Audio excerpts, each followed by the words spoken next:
नमस्कार, मैं हूं आपके साथ प्रिया। आप देख रहे हैं टीटीएन 24 न्यूज। आज की खबरों की शुरुआत कुछ बड़ी खबरों के साथ। घायल तेंदुए को हांकने सवारी करने वालों को न्यायालय द्वारा भेजा गया जेल। वन अधिकारी ने बताया कि देवास जिले के टोक खुर्द के ग्राम इकलेरा में बीमार अवस्था में विगत माह में तेंदुआ पाया गया था। उस दौरान कुछ लोगों द्वारा तेंदुओं को हांकने सवारी करते हुए का वीडियो वायरल हुआ था। अन्य प्राणी संरक्षण अधिनियम के तहत गैर कानूनी है। वायरल वीडियो अनुसार आरोपियों की तलाश की गई एवं वन्य प्राणी संरक्षण अधिनियम 1972 के तहत अपराध प्रकरण पंजीबद्ध किया गया। जांच के दौरान 2 आरोपियों को शिनाख्त कर टोंक खुर्द न्यायालय में पेश किया गया। माननीय न्यायाधीश द्वारा दोनों आरोपियों को जेल भेजा गया। वहां बीमार तेंदुए को लगातार उपचार किया गया। वह पूर्ण रूप से ठीक होने के बाद उसे पहले जिले के खिवनी अभ्यारण्य क्षेत्र में छोड़ दिया गया था। देवास के जंगल मतलब ज़िले में कहीं बीमार तेंदुआ पाया गया था। उस पे कुछ लोग सेल्फी फ़ोटो खींच रहे थे। उसके बाद आपने क्या हुआ था पूरा प्रकरण बताएं, उस तेंदुए को कहाँ भेजा था और आज क्या स्थिति तेंदुए की और उन लोगों के साथ क्या हुआ?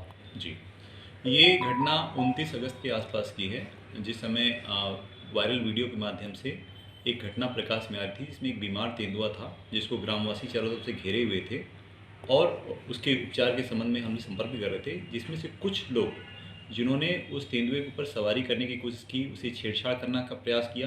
चूँकि तेंदुआ शेड्यूल 1 का प्राणी है, उसके साथ ऐसा करना नियम विरुद्ध है और वो सज़ा का प्रावधान उसमें होता है।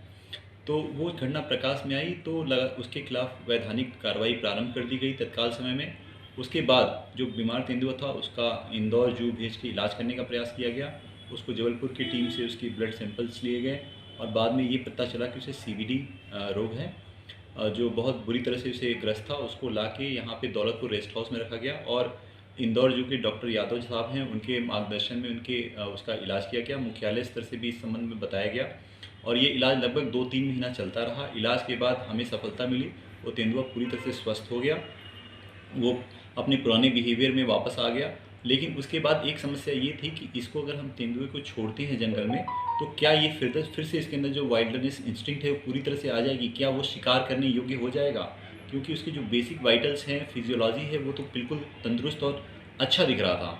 तो हम लोगों ने उसको रिलीज़ करने का प्रयास किया खिवनी सेंचुरी में और प्रयास सफल रहा और उसको रिलीज़ किया गया। लेकिन कुछ 2 दिनों तक मॉनिटरिंग करने के बाद ये प्रयास आया कि वो वैसे तो स्वस्थ है, लेकिन जब जंगल में छोड़ते हैं तो अभी भी साइकोलॉजिकल तरीके से अभी भी पूर्णतः वो स्वस्थ नहीं हुआ है।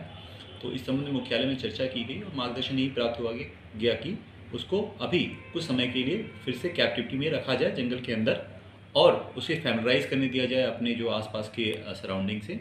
उसके बाद पुनः एक बार उसको रिलीज़ करने का प्रयास किया जाएगा। अभी वर्तमान स्थिति में तेंदुआ पूरी तरह स्वस्थ है। अब जो पुरानी वैधानिक कार्रवाई स्टार्ट की गई थी, जो 3-4 आरोपी लोग थे, इसमें 2 मुख्य आरोपी थे जिन्होंने सवार करने का प्रयास किया। उनको कल फाइनली न्यायालय से उन्हें जुडिशियल रिमांड में भेज दिया गया है और ये एक स्ट्रांग मैसेज जाएगा समाज के लिए भी कि कोई भी शेड्यूल 1 प्राणी के जो भी प्राणी हैं, उनके छेड़छाड़ करना, उनकी बीमार स्थिति में छेड़छाड़ करना, ये वैधानिक अपराध है। तो समाज के वर्गों को भी ये जानकारी होनी चाहिए कि हमें वन्य प्राणियों, खासकर शेड्यूल 1 प्राणियों के सचेत रहना चाहिए और हमें इस टाइप की हरकतें नहीं करनी चाहिए।